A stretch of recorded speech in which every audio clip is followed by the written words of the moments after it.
Whereas the payment, a property of that magnitude, that payment's $120,000, $140,000 a month. So that means every single month you got to be thinking about coming up with $120,000, $140,000, and the damn thing ain't cash flowing because people stuck in the house. Yeah.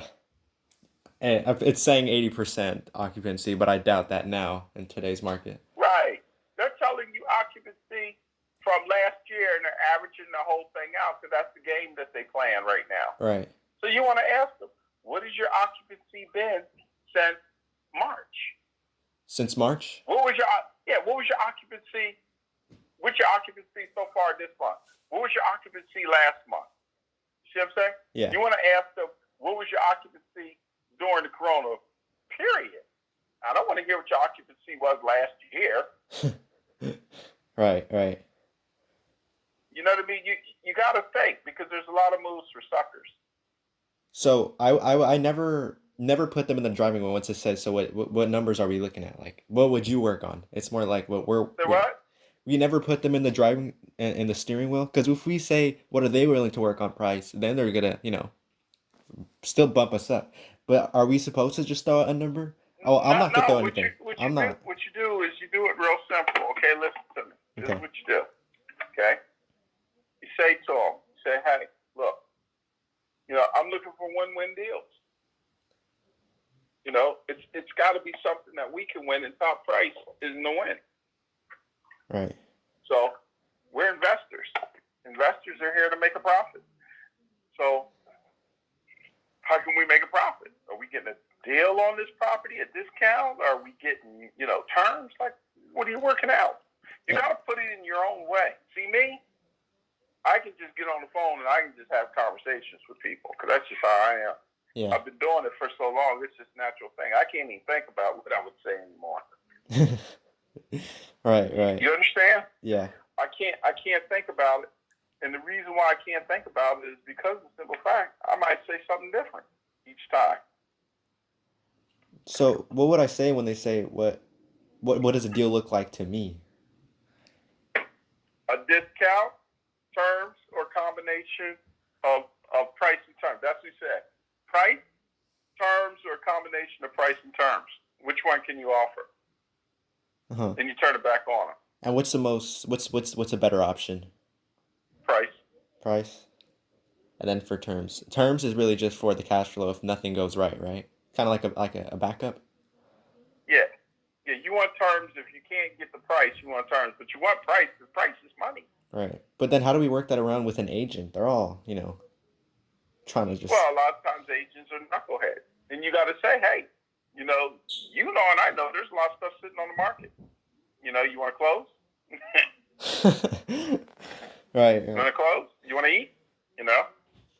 Yeah. And we can work this out. You can close. You can eat. And that's what you say to them when they start getting kind of greedy with the price. All depends on the agent. Listen, no one can teach you. Those are natural responses that have to be a part of your personality type. Right. You understand? Uh-huh. So you have to have the personality to be able to say those type of things. If you don't have the personality to say those type of things, it'll come off awkward for you. Right. I have a different personality. So my personality allows me to say these type of things without it being any kind of concern whatsoever. You have to have that kind of personality. You got to develop your own. I can't do that for you. Uh-huh. I see that. Okay. I see. Okay, so how soon should I get on this? Or should I just kind of just let it sit there and just keep an eye on it? Or what do you mean? Well, see, we're just talking about. So you just want me to collect information as of now?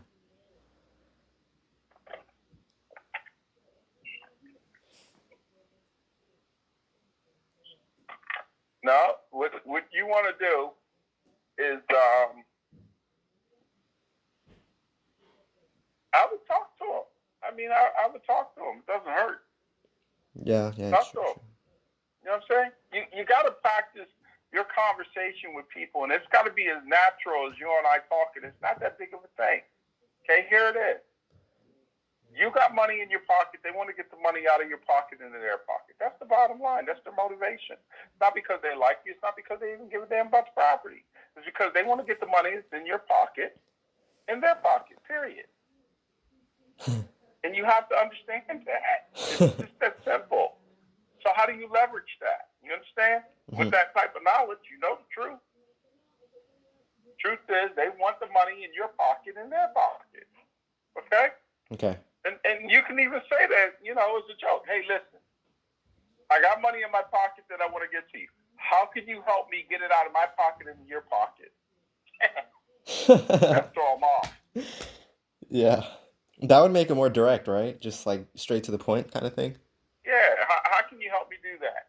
Because I can only do this deal if there's a win-win here. So how can we get a win-win that I can get the money that's in my pocket into your pocket? Right, right. So when let's say they try to get deeper into, so what would terms look like for you then? Or what would pricing be like? Would I just be like, we could go on to that later? Or like Say, later hey, terms, right? I want to get it as cheap as possible. Can I get it at 70 cents on the dollar? Can I get it at 65 cents on the dollar? I mean, you know, we are in hard times right now. What's the best you can do for me? Right, okay. And then I don't care what they say to you. If they say I can only do $1, say, hey, is that the best you can do? You always say that because it makes them think. Right. Or right. you can even make it dramatic, like, oh, come on, is that the best you can do? That's an aggressive. That's aggressive approach, Depending right? on the person, different people have different personality types. You can tell one person a joke, and they want to work something out with you, and you tell the same joke to the next person. Now they're frustrated. You have to have intuition to feel people. Right. Napoleon Hill told you, you have to learn people. You're dealing with people. You're dealing with psychology. You got to understand people. If you don't know people and you don't know how to work with people, then you're going to have a tough time. Mm-hmm. You can't be in marketing and sales in your own business and you don't know how to work with people. Because that's it. All your clients have the money in their pocket. You're trying to get money out of their pocket into your pocket. In this case, what we want is we're trying to get equity. And they're trying to get our money out of our pocket into their pocket. You understand? Yeah. The exchange here is equity or terms. So what's the exchange? I just give you money and screw me. I'll pay top dollar for it, and you give me your trash, and I'm holding the bag. You understand? That starts to make them think into their values, right? Their personal values. Seriously. Right. Seriously, it's just that simple. It's that simple. So you got to say to yourself, what's the exchange? What's the exchange? You know, how do we win? How do we benefit with this? What question? We see how you benefit. What question? You know what I mean? How do we benefit? What questions do you think that might stump me? Like, what do you think that they might I don't ask me know something? your person. Yeah, you're right. Okay, I don't know your person. I haven't talked to him, so I got no feel for him. You know, like if it was an engineer type, you got to be direct to the point and go from there. Give him facts. If it's a sales guy, he wants to tell me real quick what you want to do because I'm out of here. I ain't got time for this. Yeah. You know, different personality types have different ways that they react. You don't know personality types yet. You're going to have to learn that. That's something else you'll need to study. Some psychology, because you got to understand personality types. Yeah, I got a great deal of that when I was doing the calls with Rich, and I was looking to have people carry on the notes. But then it's been so long. But I'll click on pretty fast sooner or later. It'll come back. You got to learn people, and you have to make a decision how you want to communicate with the people that you're dealing with. Until you can figure out how you're going to communicate with people, then, you know, it's a trial and error, and you'll have to figure it out. Right. Okay. Just that simple. Call today. All right. I think that's pretty much it, right? That's good. So you like this deal? Yeah, I'm cool with it. So why would you do hospitality knowing that this whole Corona thing's an issue? Because I have an extra strategy I haven't shared with you. That's why. Okay. Now, there's a lot of things I'm not seeing right now. One man's trash is another man's treasure. Okay. You understand? Yeah. Right now, a lot of those guys want to get out, but they don't have an idea what they're going to do. Right, right, right. I And just who wants to hold on to something like that? And you know, all it is just a burden around your neck. uh-huh. You know, for all we know, they could be making $120,000 or $140,000 a month thing. Would you want to be that guy? Yeah. 140 a month? Yeah, that's how much the payment is on something like that. Oh, gee. You want to be that guy making that payment and no money coming in? Hell no. That's not You looking. know? That wouldn't be They so told pretty. you 80% occupancy. Man, stop lying. Yeah, now it's probably in the 30s. Probably not even that. Oh man. All right. You understand what I'm saying? Yeah. You know How do you they know? they lying. How do you know they're telling? Like, okay, I'm pretty sure 80% is You need lies. it. Well, at some point in time, our LOI is going to say that we want to see your books and records, and then we don't know for a fact. But we're going to ask for the books and records at some point in time. Right. So I shouldn't speak on that, right? I shouldn't speak on the books and records. No.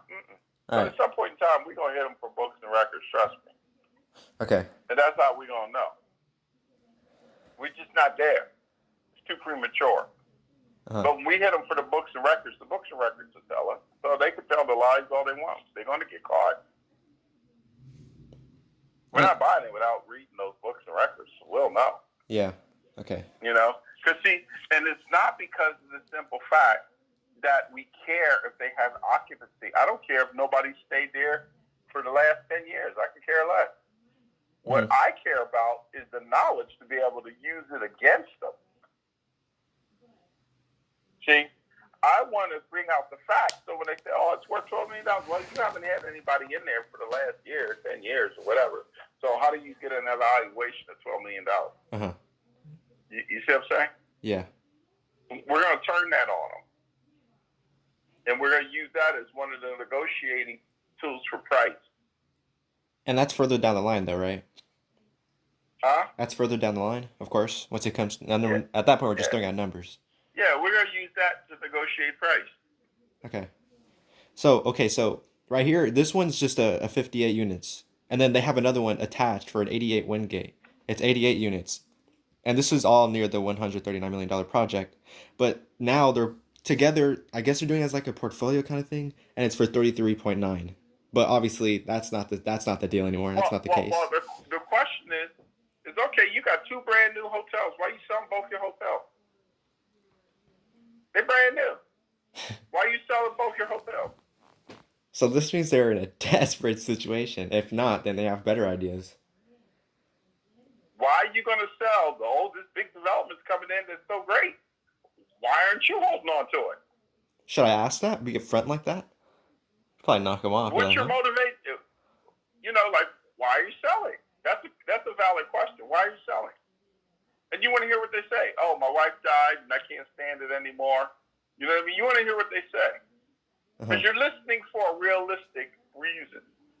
You don't want to hear something like, oh, yeah, well, you know, we've decided that, you know, we just like to make our profit right now. Nah, you're bailing. Because they've already proven to be greedy. They've already proven to be greedy because they're asking for top dollar. So, no, you can't get me on that. See what I'm saying? Uh-huh.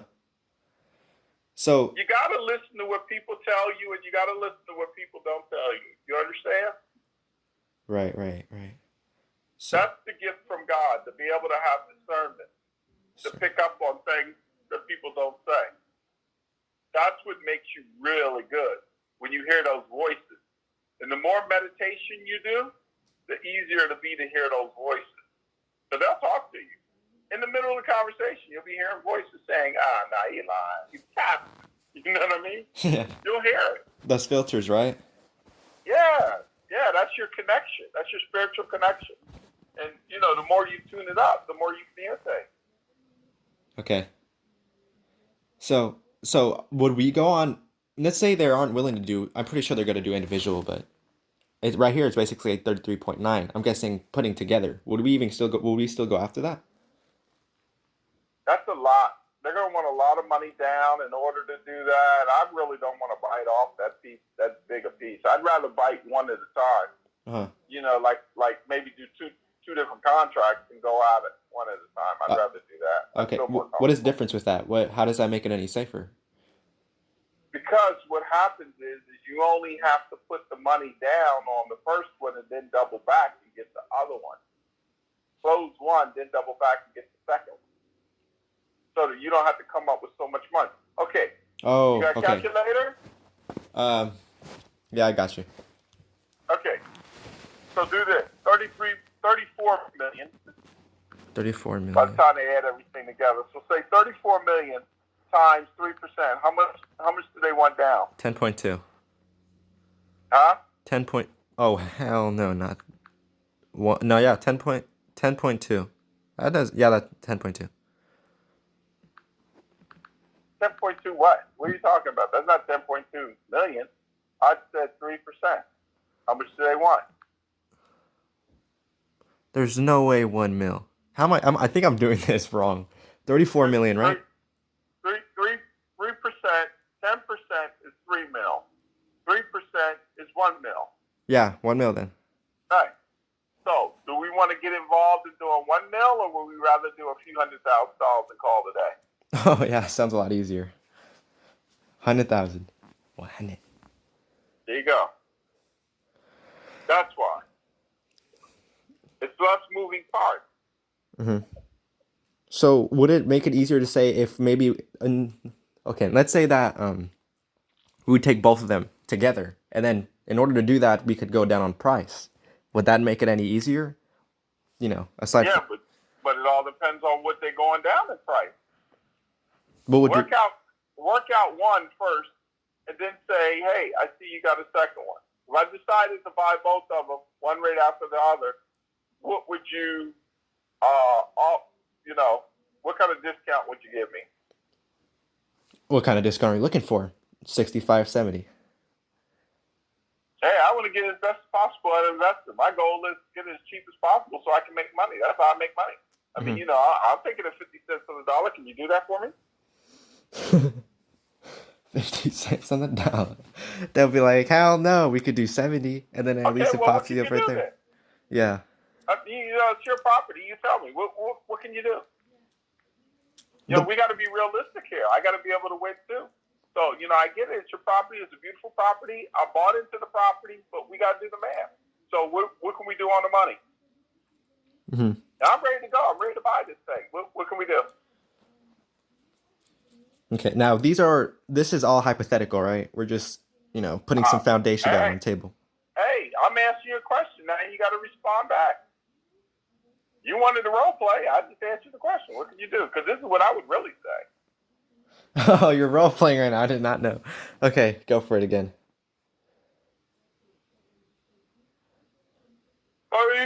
You said hell no on the 50%. I get it. Great property. It's your opportunity. Is it just you, or is it you and the partners that have to make the decision? Well, I'm contracted with the owner himself. So what I have to... Oh, I have to speak to the owner if I'm going to be able to work this out. I mean, I can't be in a situation where, we get in the middle of this with this amount of money, and then for some particular reason, the owner doesn't agree. It makes it so much easier when the owner and the buyer can talk directly. I'm the buyer. I need to talk to the owner. Mm-hmm. And what if the agent denies? Okay. And as a part of our agreement, you could do the initial part of it, but at some point in time, my escrow agent's going to need to talk to him. I'm going to need to talk to him so that we can put this thing together. Right. Okay. I guess we'll see if we can work something out. Okay. So, bottom line is what can you work out here? You're the super agent. You make things happen. So what can you give me? I'm looking for a price. I'm an investor. You deal with investors, right? Right. Okay. Well, we all have the same mindset. We need to be able to get things at a deal. That's how we make money. So what can you do for me? I could probably hit you at 89, 90%. Man, that's really kind of high. I mean, 89, 90%. In this type of market, come on now. You know and I know that, these hotels are a big risk right now. I'm taking a huge risk, shelling out this money to buy this thing. Anybody who would buy a hotel in this market right now in the world is taking a big risk. Okay, then what's the best you can do for me here? Okay, well, what's in your circle? What can you do? I mean, I'd really like to get it like 70 cents on the dollar. 70 cents on the dollar. Okay. I like what I hear. Oh, okay. Well, great. Then we can work all that out. When can I talk to the seller so we can get confirmation? Yeah, as soon as possible. You get your guys and I'll get my guy together. Okay, I am the guy. I am the buyer. Okay. Even better. Okay, cut from the role play. That's best case scenario, though, right? I mean, they're going to argue with you a little bit. You have to be able to talk. These are just people on the other end of this. And if it's a broker, remember, he ain't got no damn money. He's not the one to make a decision. Because if it was that serious and that profitable, why ain't he buying it? Right. Okay, so they really don't know anything in terms of real estate once it comes to selling the property and not so much of that. It's rare to get somebody who's really sharp. Okay, it doesn't happen every day. Okay. And you got to tell like from my standpoint, I'd be like, look, we want to buy a lot of these things. Okay, we know that there's some people who will give out some deals right now because of the way the market. We're highly interested. In reference to it. If you can work out one for us, then hey, you can go find them all day long. You can eat off us all day long. Okay. That's what you tell them. We want to do a lot of it. It's your call. Now. You know how hard it is to find people that are willing to buy right now? They're not everywhere. Oh, well, I got another investor. Well, let's see how that works out. If that closes for you. That's most likely not going to happen, right? Not too many has the same. Because, I'm pretty sure no one has the same exit strategy as you do, so they're not going to go into motels and all sorts of stuff like that, especially in a time like this. Oh, hell no. They're running from them. Running. Skeetsters. I'm running to them. They're running from them. Right. Okay. So the excitement is starting to come together, okay. All right, well, I got to jump because I got some other stuff going on. Okay, so I'll have to get back to you. All right, so okay? I'm going to tell him I'm the buyer. Can't tell him you're the buyer because then he's going to be looking for you to come in with stuff. What you want to do is you want to tell him that, I'm a partner. Really. That you're the buyer's representative. You've already talked to the buyer, okay? And you can tell him that the buyer's IDL. IDL? Good stuff. Yeah, as you can tell. Wait, what's an IDL? That's our company. Oh, IBM Business Development. IBM. That's the buyer. Okay. Hold on a minute. All right.